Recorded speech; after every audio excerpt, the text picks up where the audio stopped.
the reporter that broke the news about the Hunter Biden laptop was on Capitol Hill today testifying, and we're going to listen to her testimony, and her name is journalist Emma Jo Morrison. Oh, like Emma Jo, like a Southern hyphenated. Oh, I haven't seen that hyphenated sort of thing in like literally years. But Emma Jo Morris, who broke the Hunter Biden laptop story for the New York Post, but was immediately censored by the state on social media in an attempt to influence the 2020 election, just delivered a mind-boggling testimony on the extent of censorship in America. She is now a political editor for Breitbart. So let's listen to a lot of this. It's a 5-minute video. We'll listen to a lot of this and then react.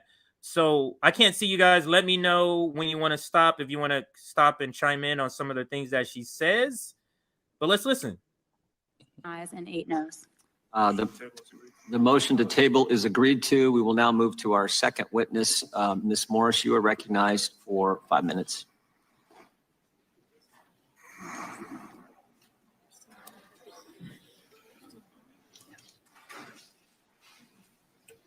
Thank you. Thanks so much for inviting me. My name is Emma Jo Morris, politics editor at Breitbart. I'm here today because I published a series of news stories 3 years ago in October of 2020 about Hunter Biden's now infamous laptop, also known as the laptop from hell, which is seen as some of the most scandalous reporting of the last decade. What was more scandalous than the reporting itself, though, was the fact that it exposed the unholy alliance between the intelligence community, social media platforms, and legacy media outlets. At the time, I was deputy politics editor at the New York Post, and my reporting showed that despite then candidates Joe Biden's repeated and furious denials, he was apparently involved in the foreign business deals of his family. Over several days, just weeks before Americans would vote for their next president, I revealed verified, authentic emails from the Biden Scion's hard drive showing Ukrainian business partners receiving leaks from the Obama White House. I documented an off-the-books meeting between then Vice President Biden and a Ukrainian energy executive and introduced the world to the big guy who got action on a deal with CEFC, China Energy Company. The Post published exactly how the material for the reporting was obtained, even identifying our sources, as well as a federal subpoena showing the FBI was in possession of the material the story was based on and had been since December of 2019. But when the stories appeared on social media that morning, the venue where millions of Americans go to find their news and editors to get their angles, within hours, the reporting was censored on all major platforms on the basis of being called hacked or Russian disinformation.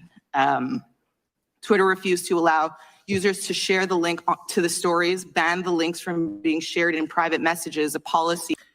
So let me speak on this part, because I do remember this. And, you know, I don't know if this was pre-FHL, which is now RBN, or not, or in the early. I remember not being able to share this story. At first, when I heard it, I was like, oh, this is nothing. This is a stupid story. Yeah, absolutely. But then when I start to hear details, I was like, wow, what is this? And then when I heard that you couldn't share the link, I tried to share the link through a DM, and it wouldn't let it send.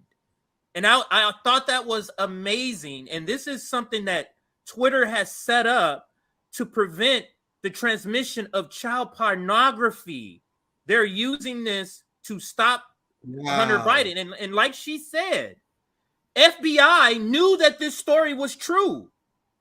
The FBI knew this story was true when they came out and did all this stuff and trying to act like this was Russian different information. Like she just said, they had in their possession already. And so they knew it was true and they just still went along with it. So just wanted to point that part out. I personally could not share the story when I was trying to share it through a DM. So let's go back a few seconds and let her finish. 2019. But when the stories appeared on social media that morning, the venue where millions of Americans go to find their news and editors to get their angles, within hours, the reporting was censored on all major platforms on the basis of being called hacked or Russian disinformation.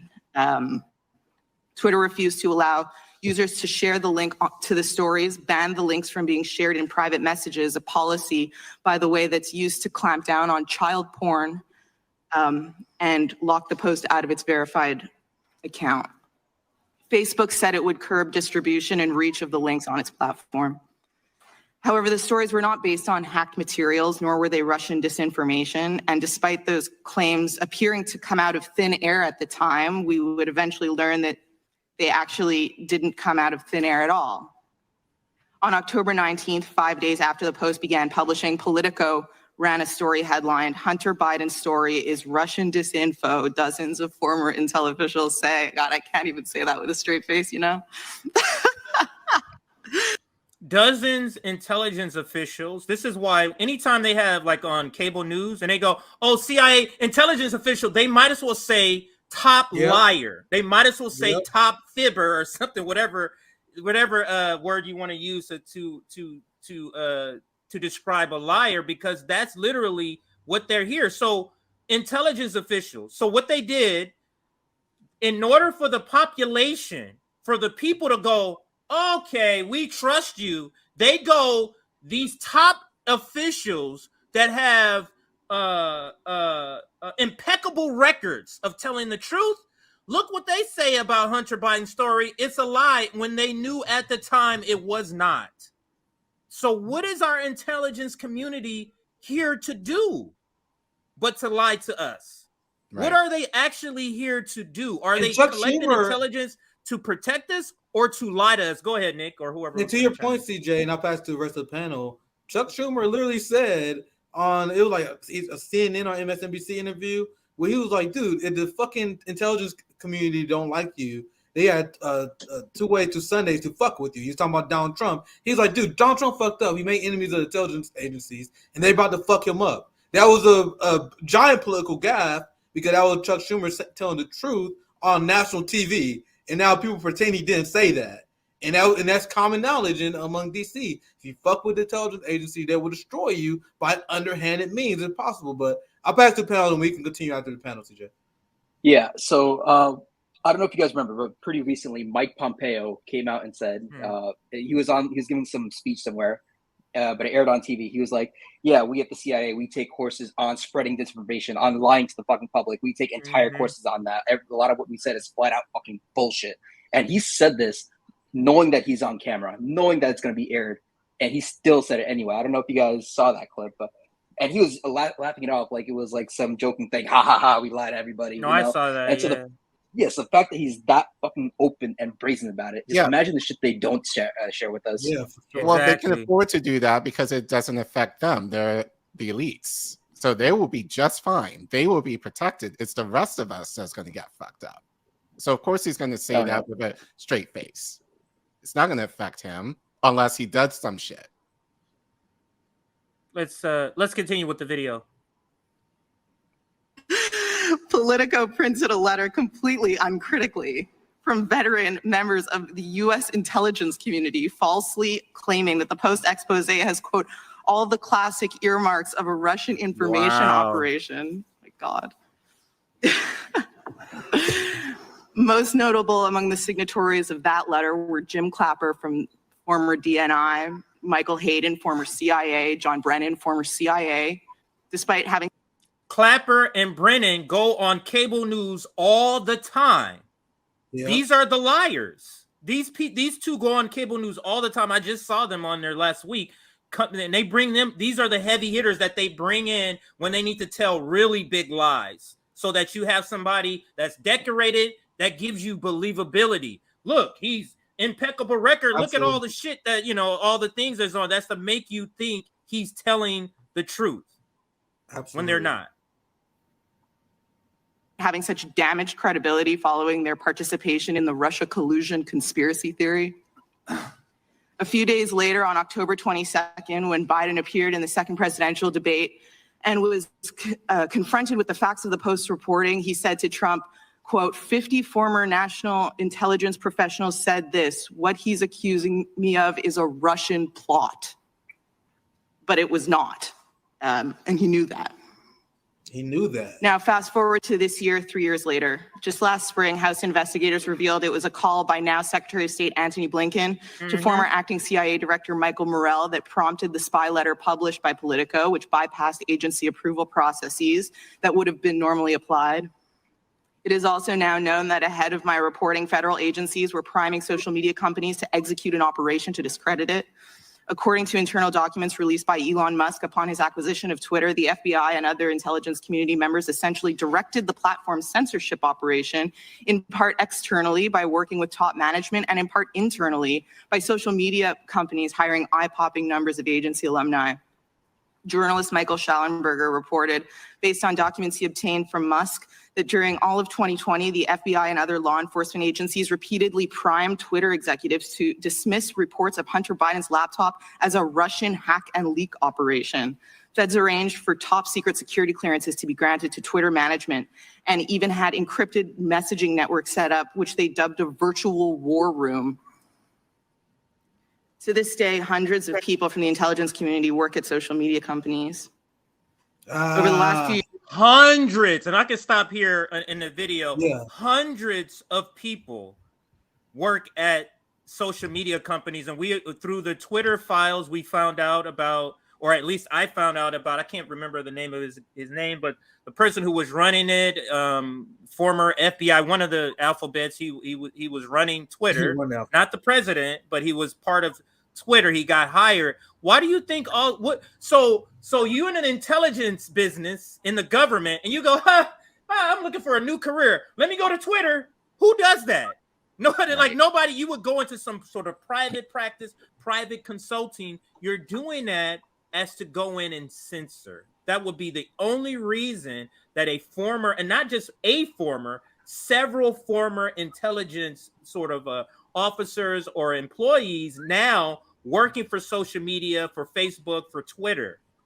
I'll pass it to I'll pass the panel before we I have a contribution to this story. I think it's relevant, but I'll pass to the panel after you guys chime in real quick. Okay, yeah. So back in like 2017 or something, people had expected Hillary Clinton to win the election, and a leak came out basically showing some potential members of Hillary's cabinet. There was Sheryl Sandberg, who is the chief operating officer of Facebook, who was set to have a seat in Hillary Clinton's cabinet. And then fast forward to 2019, 2020, there was a Twitter executive who was a member of Kamala Harris's campaign. So the fact that we have these social media people that are in close ties with Kamala Harris, Hillary Clinton, these high State Department officials, like, it just shows you that, like, if you don't think censorship is going to happen, if you go against their propaganda, you know, I got a bridge to sell you. The other thing I wanted to say is that I don't know if you guys saw that Oliver Stone documentary about Ukraine. It was called, I think, Ukraine on Fire. It was the first part of a 3-part documentary. The third part's coming out, I think, later this year. But in the second part, they highlight the Democrats, Joe Biden, Barack Obama, and Hillary Clinton's collusions and ties with the Ukrainian government, with the Ukrainian officials and members of their Rada.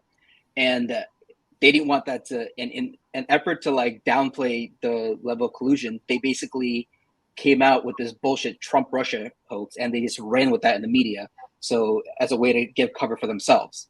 So that way, if you keep if you keep pointing at Trump Russia, no one's ever going to look at you with your collusion with the Ukrainian government. That's just the one thing. I wasn't able to confirm that anywhere else, but that was highlighted in the documentary. And some of the details were pretty shocking about that. So yeah, and they end up using that strategy. Yeah. Anything else quickly on this before? Because I got one more thing I want to add on the Hunter Biden story. The funny thing, we just saw this person speak and lay out the facts on how the FBI knew about Hunter Biden laptop. We know these things for a fact. You have IRS whistleblowers exposing the fact that the government agency was taking their light on Hunter Biden because he's the son of the president. So much shit is being uncovered. But look at the role of AOC. Oh, God. And the progressive left. So despite all this information, this is the wavelength that AOC is operating on. Let's brought us here. And when we talk about political influence, we are not here today, unfortunately, because the facts have brought us here. We are here today because Donald Trump is exerting an influence campaign in Congress when he is no longer president of the United States. So despite all we just heard, the FBI covering up and lying about the Hunter Biden laptop for the media, according to AOC, there's no facts on their side, man. It's a Trump doing political games. You guys see what her job is? Yep. Not for the proletariat, for the Democratic Party. But anyway, that's my quick contribution to that story. Anyone want any reactions before? At least I'll probably gotta get out here soon. Any reactions? Yeah, I just think it's relevant that these whistleblowers are coming out. One says he's a Democrat and saying that, I mean, if you look at it in its entirety, the charges are that Hunter Biden used way back when his father was vice president, the influence of his father's office to gain money for him and his family. Mm-hmm. And then whoever the big guy is, because that guy gets 10%. I wish I was the big guy. And this is coming off of Democrats, and I think rightly so, being pissed off and upset about Jared Kushner, Trump's son-in-law, getting $2 billion from the murderous dictatorship known as the Saudi government.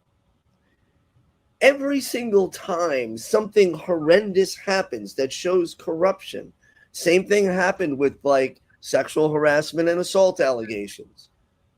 Both parties had candidates credibly accused.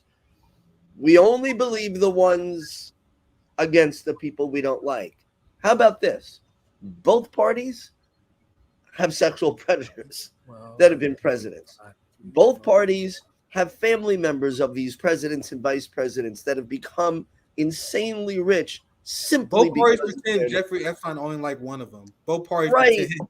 And it's this is why we cannot fight corruption in government as long as this two-party duopoly is in power, because either you're upset about corruption or you're not.